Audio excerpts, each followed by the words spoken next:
शहर के कोने में एक छोटा सा मोहल्ला था जहां रामनगर कॉलोनी की तंग गलियों में एक पुरानी हवेली नुमा 2 मंजिला घर था। घर का नाम था शिव निवास।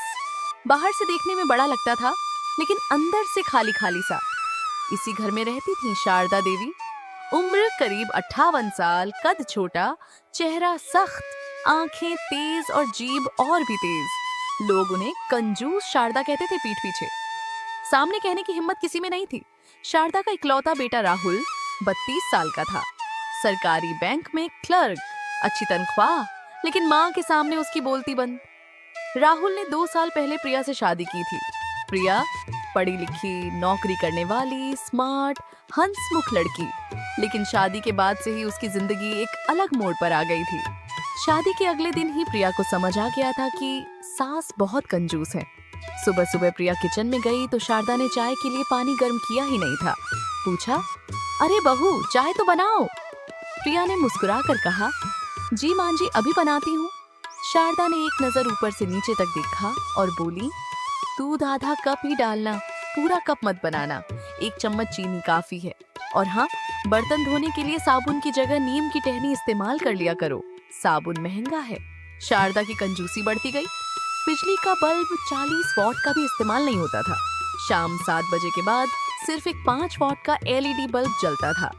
पानी का बिल कम आए इसलिए नहाने का समय तय, 2 बाल्टी से ज्यादा नहीं। टीवी सिर्फ डीडी नेशनल, केबल कनेक्शन। पैसे पानी की तरह बहेंगे। कपड़े धोने के लिए डिटर्जेंट की जगह साबुन की टिकिया, और वो भी आधी। दही जमाने के लिए दूध में पहले से जमा दही का 1 चम्मच डालकर। नया दही नहीं, पुराना ही काफी है। एक दिन प्रिया ने बाजार से थोड़ा सा बादाम लाया। राहुल को दिल का ऑपरेशन हुआ था 2 साल पहले। डॉक्टर ने कहा था बादाम खाने से फायदा होगा। शारदा ने देखा तो बोली, अरे ये क्या, 200 रुपये किलो बादाम? तू पागल हो गई है, राहुल को तो चने ही काफी है। प्रिया चुपचाप बादाम रखाई, लेकिन रात को राहुल ने चुपके से खा लिए। धीरे धीरे प्रिया समझ गई कि शारदा की कंजूसी पैसों की नहीं, बल्कि आदत की थी। बचपन में गरीबी देखी थी, पति की मौत के बाद अकेले बेटे को पाला। हर पैसा बचाना उनकी जिंदगी का मकसद बन गया। प्रिया ने फैसला किया कि वो नौकरी करेगी। घर में रहकर सिर्फ सहती रहे, ये उसके बस की बात नहीं थी। उसने एक अच्छी कंपनी में मार्केटिंग जॉब ज्वाइन कर ली। तनख्वाह 45,000। पहले दिन ऑफिस से लौटी तो शारदा ने पूछा, कितनी कमाई हुई? प्रिया ने हंसकर कहा, मां जी, अभी तो ज्वाइनिंग हुई है।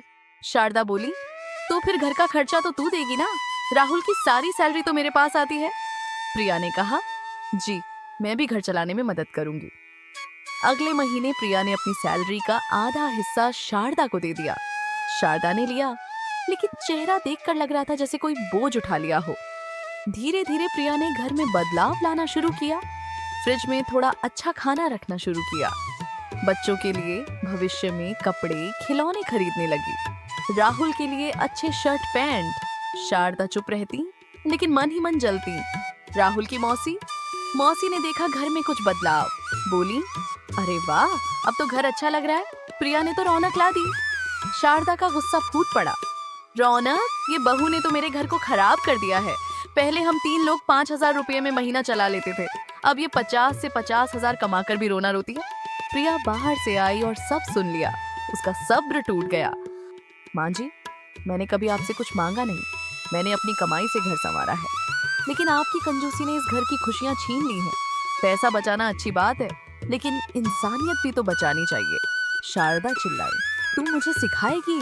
मैंने 32 साल अकेले इस घर को संभाला है। राहुल बीच में आया, माँ बस करो, प्रिया सही कह रही है। शारदा रो पड़ी। पहली बार मैंने सिर्फ इतना चाहा कि मेरे बेटे को कभी कमी ना हो। मैं डरती हूँ, अगर पैसा खत्म हो गया तो क्या होगा? उस रात राहुल और प्रिया ने शारदा से बहुत प्यार से बात की। प्रिया ने कहा, मां जी, हम तीनों मिलकर पैसा बचाएंगे, लेकिन खुशी भी रखेंगे। मैं वादा करती हूँ कि कभी बर्बादी नहीं होगी। धीरे धीरे शारदा बदली। प्रिया ने घर में बजट बनाया। हर महीने 20% बचत अलग रखी। बाकी से अच्छा खाना, कपड़े, मनोरंजन। शारदा को भी थोड़ा थोड़ा अच्छा खाना पसंद आने लगा। एक दिन शारदा ने खुद बाजार से मिठाई लाई। बोली, प्रिया, आज तेरे ऑफिस में प्रमोशन हुआ था ना, ये खा ले। शारदा अब 60 साल की हो गई थी, लेकिन अब वो कंजूस नहीं रही। वो समझ गई थी कि पैसा बचाना जरूरी है, लेकिन प्यार और खुशी बचाना उससे भी ज्यादा जरूरी है। प्रिया अब सीनियर पोस्ट पर थी। राहुल ने प्रमोशन पाया। घर में हंसी खुशी थी। एक शाम शारदा ने प्रिया को पास बुलाया। बेटा, मैंने तुझे बहुत कष्ट दिए, माफ कर देना। प्रिया ने गले लगाकर कहा, मान जी, आप मेरी माँ हैं, माँ से शिकायत नहीं होती। शारदा ने पहली बार प्रिया को बेटा कहा था और घर में कंजूस सास की जगह अब प्यारी सास का नाम चलने लगा। अपने दोस्त के चैनल को सब्सक्राइब करने से सारे पाप धुल जाते हैं, घर में शांति आती है और जीवन में पैसों की कमी कभी नहीं होती।